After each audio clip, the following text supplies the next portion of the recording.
Pull up a stool and pour yourself a pint as you're about to join three intrepid drinkers, Kevin, Justin, and Mark, as they embark on another Beertastic voyage. Hi, everybody, and welcome to another episode of Beertastic Voyage. My name's Kevin. I'm Mark. And I'm Justin. And today we are back with another superfan submission from Jack from Purpose Brewing, which is the sister brewery of Greater Good, which was the last submissions that he sent us. Yes. So these are some interesting looking beers. I think we've got a couple sours, we've got a crazy IPA that we got to look into. But I believe, Mark, you have more of the details from Jack handy, yes? Yeah, we after we harassed him a little bit over the Greater Good, which was all in good fun, he did send us his notes and his ratings. Oh, excellent! I'm glad you sent us his for the other beers that he provided. So we've got these beers from Sole Purpose, and then we've got three more from I think the brewery is Arizona Wilderness. Okay, that we'll get to at some point in the future. Yeah, these are this place is based up in Massachusetts, right? Yeah, Worcester. Worcester. Is it Worcester? Because there's Wooster, and then there's Worcester. I think it's Worcester. Right. Yeah. But But I believe they're different places. Yeah, I Yeah. didn't fuck that up. But this is Worcester. Yeah, this is the session arm of the evil that creator. The evil that was the Greater Good Imperial version. And from what Jack explained to me, they were in the same building, and there's actually just like half a building, Really? and then half a building. Like if you want to be evil, go over here. I feel like they should have like a note, like two doors, one with like an angel over it, one with a little devil over it, and just be like, which one do you get to go through? There was this weird TV show where you get like the owner of Chipotle was on it. It was a food challenge thing where people had to come up with their own like fast casual Chipotle style restaurants. No, not Undercover Boss. And one of the ideas was this angel and devil restaurant where you would go to either get really healthy food or really shitty food. And the whole thing, every time this person would talk or do something, I'd be like, why would you pick the hell? Like, given the option of deep fried cheeseburger, I'm either getting a deep fried Oreo or I'm getting a salad. Like, in the same place, it's not going to be very helpful for people like me that have no willpower whatsoever. Yeah, that's just going to go there for the salad. No. It's like, what's the Cardiac Grill or something like that in Vegas? Yeah, where they make you sign waivers to order certain hamburgers off the menu. Yeah. I think, what is it? It's a bypass, double bypass, triple bypass, and a quadruple bypass. And if you go for the quadruple, you gotta like sign a waiver. It's like $48, and if you sign the waiver, and if you eat the whole thing under an hour, it's free. Yeah.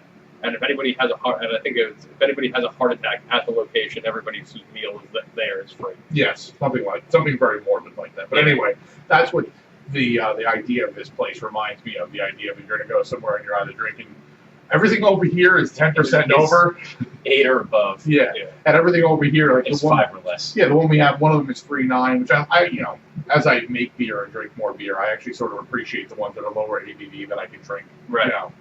A little more of. I think that's a progression every home brewer and every beer drinker goes through. You go to like the high end of the spectrum and you kind of scale your way back as you feel shittier when you wake up in the morning. And Sole Purpose kind of grew out of the head brewer's desires at Greater Good. Paul Wingender, I think. Is that? I don't know, that's a good name. He wanted some sessional beers on hand to be able to drink, and apparently that was the start of Sole Purpose. The sole purpose of this is to get hay. Do you have any other details about Sole Purpose there? No. No, not really. Yeah, it's just blank. Empty. So the whole scene we've got the line from the press release back in April, which is the all-new Greater Good House brand of session beers. There you go. This is a huge departure away from our comfort zone of Imperial beers, but boy, did Sean kill it with this one. All I heard when you said no was from Spaceballs and see where they're combing the desert. And we found shit. The guy, the black guys with the pig, and he goes, "Yeah, we ain't found shit." That's all that went through my mind. And we were like, "Nah." All right. So what's the first one that we're drinking for them? It's the Goza, right? Yeah. So the beer is called Thin Air, and it comes out at an amazingly crushable 3.9%. I have to tell you guys, I can't put my finger on it. If someone's going to say it, I really don't like how this smells. Like, at all. Like, something really weird about how this smells. smells like toe cheese. Yeah, It smells really really nasty, right? Yeah. Okay, I'm just checking. The first sip will give you an immediate tart characteristic that is followed and complemented by a slight but smooth salinity from the thick Himalayan sea salt. Hints of coriander accompany a strong wheat finish on this perfectly timed brew that will put you in a summer state of mind. And Jack says this one was okay for me. It was a pint. I kind of get like a pine. It tastes like sour pineapple juice. Yeah, if you gave this to me, I would think that there was something epically wrong with it.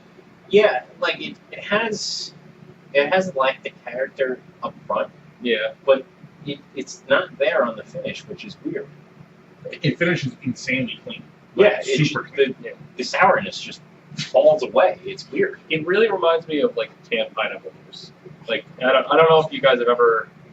Really don't like how it smells. Like tasting wise, it's not that it's awful tasting. The smell is really, really off-putting. I will agree with that. The smell is 100% off-putting. But yeah, it just reminds me of like once or twice I've made that mistake of being like, there's juice at the bottom of the can of the pineapple. Like after I'm done cooking, I've been sitting around for a little while, and I'm like, yeah, I'll drink that. It's just pineapple juice, right? And it's like, nope, that was poor choice. Bad. Like I almost want to hold my nose before I drink it because the smell is really not pleasing. No, I mean, and I'll be honest, for as unpleasing as the smell is, the taste isn't offensive in any way. I don't get a whole lot of salt on it, like for a goza. I don't get a lot of the acidity from a goza. I get pineapple. I definitely taste pineapple. It has a lingering salinity on the finish. It definitely has that. But as far as the tartness from a goza that I expect, like I said, just like it's there up front, but then it drops off, and it's really weird. I've never had another goza. Goza is usually more of a punch in your face of flavor. A little more than this. I feel like everything about it is very subtle.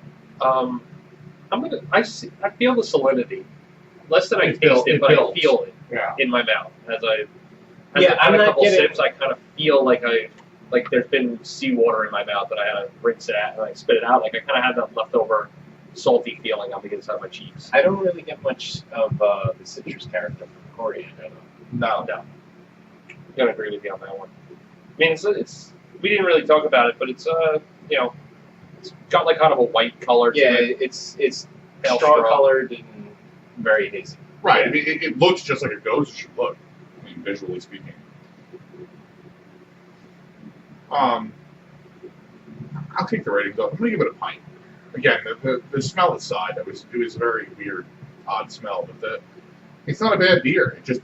It's a little flat overall, not in carbonation, just in flavor. It's a little like even in flavor. The salinity builds a little bit. You definitely some pineapple notes. Just not I don't know. Just not wowing me. How about you, Mark? What do you think? I'll give it a pint as well. I think Jack got it right. Like, it's okay. Yeah, I'm gonna. It's definitely not the best goza I've had. No, I can think of 3 or 4 better ones off the top of my head. But yeah, I'm gonna stick with the pint as well. I'm glad to try it, but that aroma is really messing with my head on it. To be honest, I stopped smelling it. I was purposefully it's shutting my nose off. Yeah, it's just too much.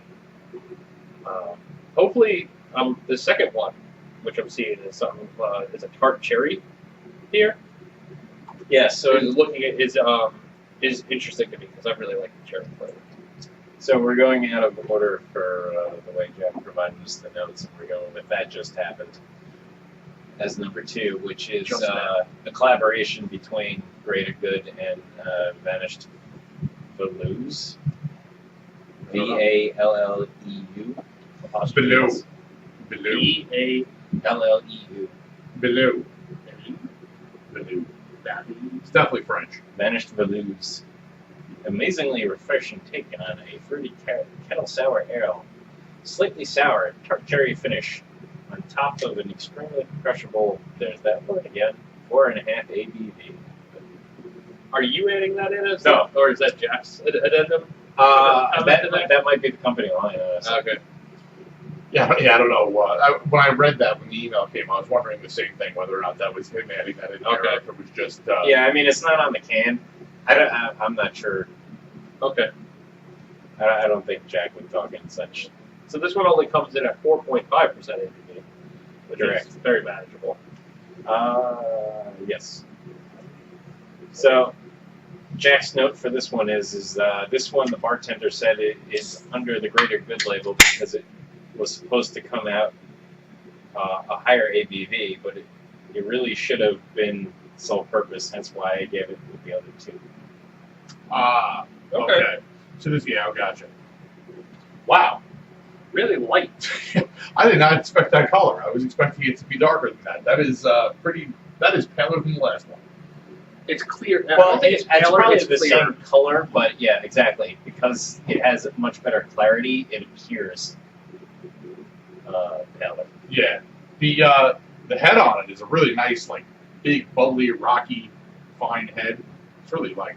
Yeah, I didn't give it a very aggressive pour, so I didn't get a whole lot of Yeah, it's pretty sure it laces the shit out of the glass too.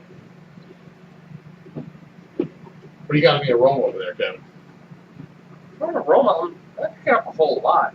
No. When I first cracked the can, I got a little bit more of a sour whiff, but from the beer itself, I'm really not picking up anything. I get a very mild tart character. Yeah, like Yeah, and I get surprisingly nothing. maybe a hint of cherry. Yeah, a little bit. The ghost of a cherry. I was expecting for cherry, and I'm looking for it. I'm like, I'm not getting this. Yeah, it has a clean lactic sourness, which I expect because it's kind of sour, and then there's like a ghost of a cherry. Flavor-wise, I think the same thing follows through. The cherry might be slightly more pronounced in the flavor than it is in the aroma. It's not quite as sour as the aroma would indicate, but it's still a pretty tasty beer. Yeah, it's definitely got some like I get the impression of a big cherry. Yeah. Like Yeah. there was once a big cherry. Yeah, I think you hit it, Mark. Your initial impressions on it really just took the words right out of my mouth. It's that clean lactic sour, and just very faintest hint of a cherry in there. It's kind of nice. I would like the cherry to be a little bit more prominent, just so that I kind of know that it's there and not just like think I'm having a stroke and think I'm tasting cherries and not sure. You know, Smell toast. Yeah. Seriously, who's making eggs? All I can think of anytime anybody ever says that, and it's not a stroke, it's a brain tumor. But when Mark Green from ER runs in the bathroom and he's sticking his tongue out, he can't stick his tongue out straight. He keeps trying to stick his tongue out, and he keeps going out to the left. I know you've brought this Yeah. up before because Yeah. apparently it had a great impression on you. Yeah, but it did. It's not something Yeah. that No, I've never seen that one, so I can't judge on that. But this is a nice, clean little sour beer. I say little because it's not really like it tastes kind of like my first sour. Yeah, I hate to say I hate to say that phrasing because it sounds like I'm belittling it, but it tastes like a very good first draft of a sour beer. I think that the way I like to look at it is this is a mass market version of a sour beer. I mean, not Yeah. mass market, but like I think a wide variety of people could drink this beer whether they like sour beer or not. Massachusetts, though. Well, there you go. It is a mess. Get it? Yeah. I see what you did there. I see what you did there. But a lot of people could drink this and be happy with it. Whereas It's accessible. The- That's what you're looking for. the- It's accessible. yes, the three from Captain Lawrence were definitely more of an acquired taste than this. So the two sours that we had for the Captain Lawrence episode were more of an acquired taste and also more complex. But again, they took years to make versus a kettle sour. Yes. Yeah, exactly. Which isn't to say one's better than the other. It's just your own palate. It's a different thing that they're approaching. Yeah, on my end, this would also be a pint for me. It's just not complex enough where I want to drink it, and it's not tart enough where I want to keep drinking it as a sour. It's too middle of the road for my palate. I think if the cherry flavor was a little bit more prominent or present, even I would happily make this one into a bomber. But it's just going to be a pint for me. It's not quite hitting it. It's not making good contact for me. You know? It's only batting about 220. Yeah. How about you, Mark? What's your feelings on this one? So I'm gonna agree with you guys and also say it's a pint. If the sourness was higher or the cherry notes were stronger, Right. it definitely rate higher. But as it is, it's just not doing a lot for me. And Jack himself gave this one a vomit. He said it was great both from the tap and the can. Yeah, I mean, it needed, you said it best, it needed one of those two things. Either needed more of a punch from the cherries, or it needed more of a punch from the sourness. Or, I mean, potentially a combination of those two things, but it needed more of a punch somewhere.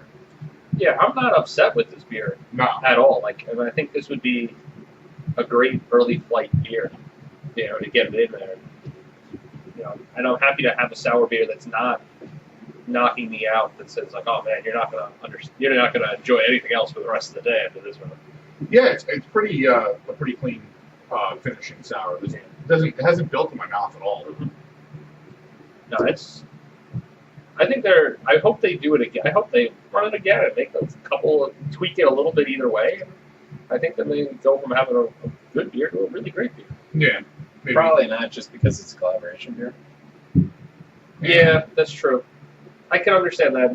I forgot that you mentioned it was a collab, and sometimes with the collabs, it kind of falls into that mush in the middle because you want to try to make everybody involved happy. Too many cooks in the kitchen. Yeah, Vanish Valley is also in Massachusetts. You never know. Ludlow. Ludlow? Ludlow. Jesus. All right, so the last one we have is the Easy with a Z. Easy. Easy. Kanye made this beer? E-A-Z-Y. I thought we were talking about Kanye's shoes. not Yeezy. Yeezys, yeah. I was thinking more like Easy E. Oh, easy. Oh, yeah. No Yeezys in this beer. Fish stick.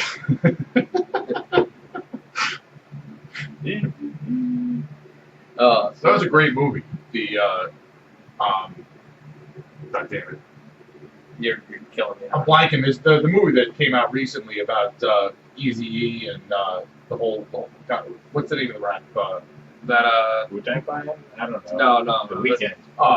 The Weeknd. The Weeknd. You stop talking, Mark. No, I know the one. I know what he's talking about. Yeah, I know the one. The one with the. That's what I do. I guess Ice the Weeknd Cube, all the time. Yeah. Oh my God. I'm so mad at You're so myself. white right now. I'm so mad at myself. Stoner? Is that it?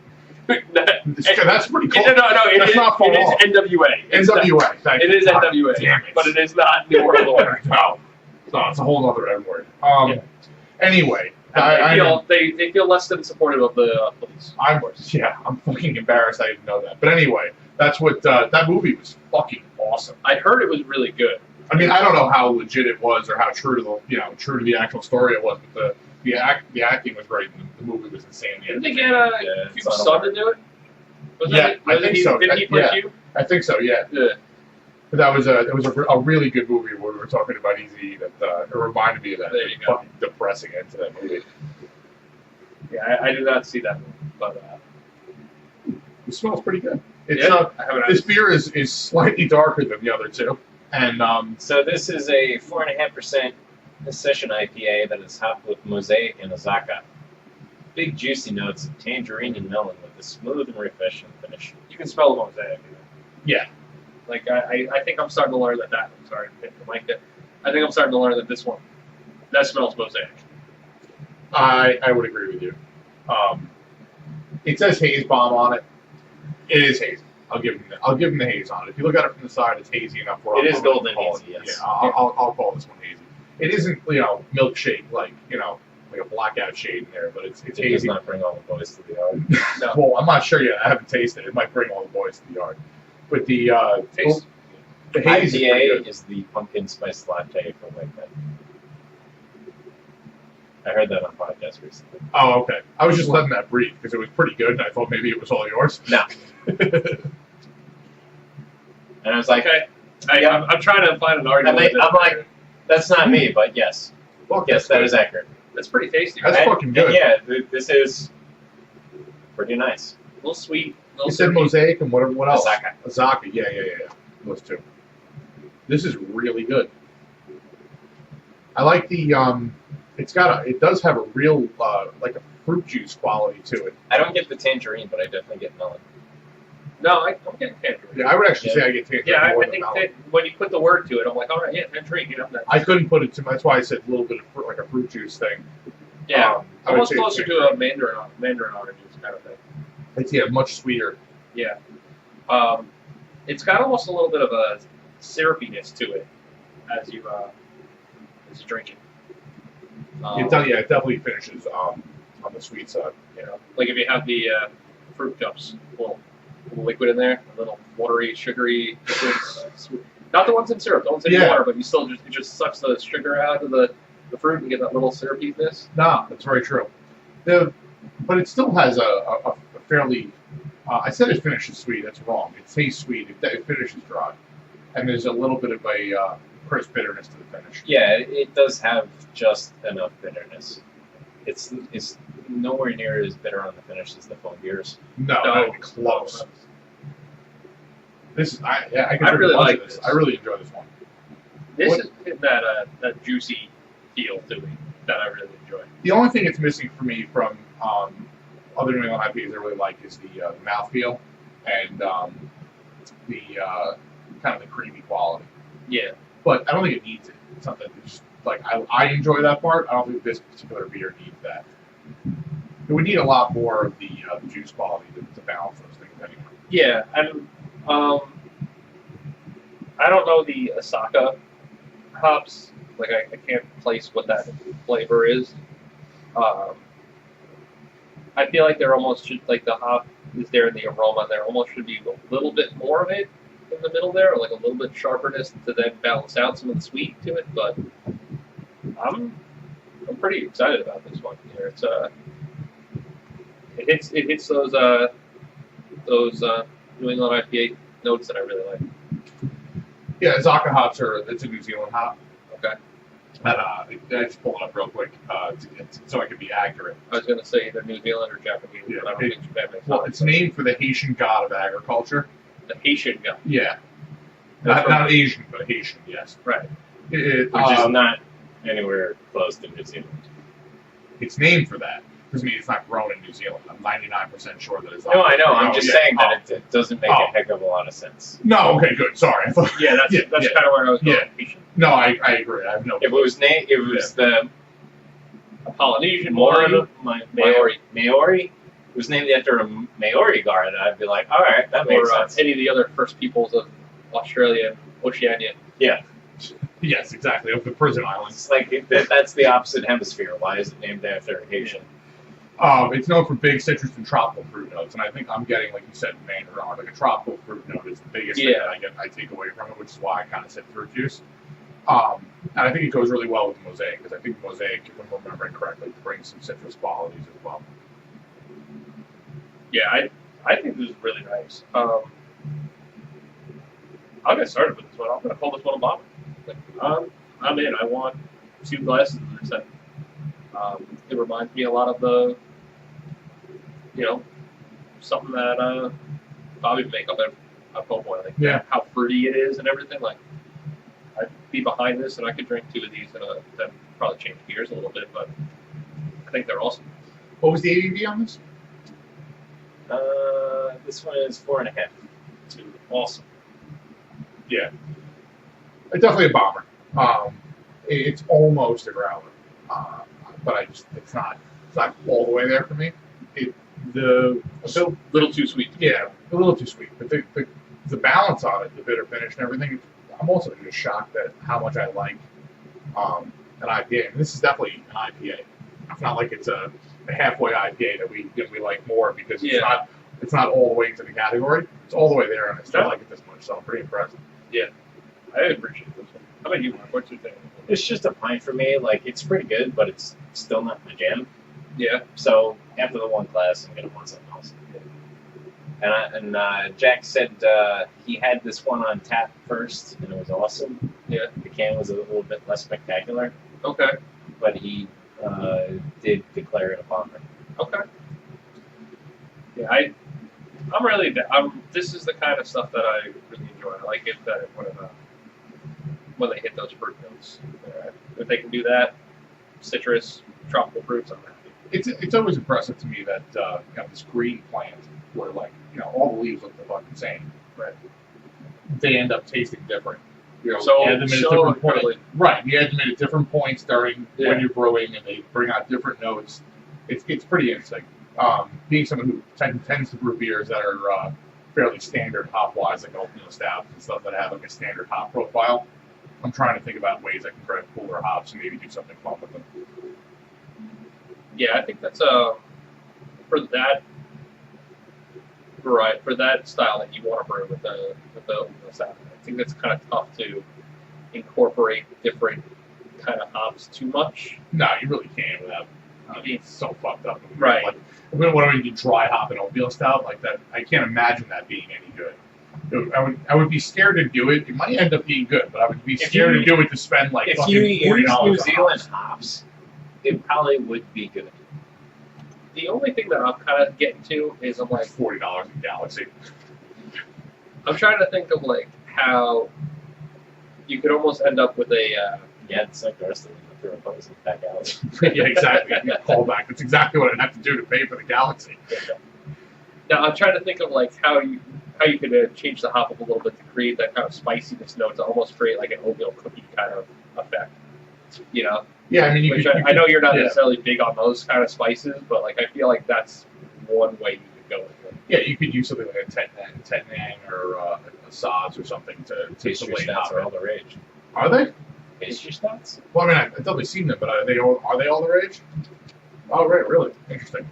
I know, when we did the Great South Bay the first time, we had that gingerbread. Granny's Jannies. Yeah, that was terrible. Yeah, that was terrible. No, wasn't Granny Jannies the Belfort one? No, that was Gammy's special recipe. Yes. Okay. That was really good. Gammy's secret recipe. Something like that was the sweet potato one, right? Yeah, that was pretty good. Yeah, Granny Jannies was the salad. Yeah. I remember, I'm pretty sure the bottle had like a thin layer of dust on it when it was handed to me, so that was probably partially it being, not. I bought it, I think, in like February. Or no, I bought it in like September-ish, and it was a Christmas release or something like that. Christmas season from the year before. Yeah, that wasn't that great. No, that wasn't that great. That was a very licorice star anise situation, if I remember correctly. Both that and Lethal Cupcake were. Lethal Cupcake is a good beer. Mark just doesn't like it, and I understand why, and it makes perfect sense. But Lethal Cupcake's damn good. I do not remember Lethal Cupcakes are really, really roasty stout. Which I don't know, like having cupcake in front of it to me that's the problem with the beer, because when you buy it, you assume it's going to be really sweet, and it's the farthest thing from that. Right. I guess it's a lethal cupcake. You left it in the oven like 3 hours too long or something. It's more like a murdered cupcake. Murder cake. It's activated charcoal. You're not that far off. I tend to enjoy it, but I also don't drink more than like one glass at a time of it. Right. This is really cool. It's nice when people send us beer. I don't know how else to put it other than Yeah, that. we love when people send us beer. We put the call out in the last episode. You can find us on social media and everything if you want to send us beer. And if you want to send us homebrew or drop off homebrew or anything, we're going to try to work that in somehow. And we'll figure that out. We will trade you homebrew from Mark or I, or both of us, depending upon what you give us, if it's worthy. And you can try some of ours. And it would be that'd be kind of interesting to get someone to record their review of our homebrew. Yeah, and then play it on the show. So yeah, if we can work that trade out, record it, email it to us, beertasticvoyage@gmail.com, then we can definitely make that. Oh yeah, that's absolutely, not at all. No doubt. I don't make any homebrew right now, so I can't trade you stuff from me, but I will gladly drink whatever beer you provide to us. Kevin is happy to provide that service to the world. It's really a humanitarian effort. That's what I do, man. I live to give. But that's about it. I mean, I think at this point we don't have too much more. No. I want to say thank you to Jack, and I really like these two breweries, the Greater Good and Sole Purpose. Like, I'm really interested. I would love to stop by and try both of those. Yeah, I would. Both sides of the building. I would wear a Yankee shirt to walk in there. Listen, you're talking to the guy here that wore his Yankees cap outside of, Fenway the day after that horrible events happened in 2004. Really? All right, and I got laughed at, and I also got one guy that man, you a crazy motherfucker. You wearing that here today? And I'm like, man, you don't give up on the team just because they didn't have one good series. I'm like, good luck. I mean, you're probably still going to lose. And they didn't. And they did not. And I was wept. Yeah, you see, being a Mets fan, wearing Mets stuff up there and around there. Shit. Well, they did for a long time. Now they don't. Because now they're past it. They've won some shit, so now it's over. But before that, hey, just remember, you know what's between Bill Buckner's legs, right? What? A championship. Oh, that's fucked up. There you go. I enjoy that. All right. On that note, I think it's time to let you guys go. Have a great day, everybody. Cheers. Cheers. If you enjoyed Beertastic Voyage, please be sure to subscribe wherever you get your podcasts, and don't forget to review and rate us. The guys can be found online at www.beertasticvoyage.com, on Facebook at www.facebook.com/beertasticvoyage, and Twitter and Instagram at Beertastic Show, or send them a good old-fashioned email at beertasticvoyage@gmail.com. Thanks for listening, and cheers for local beers.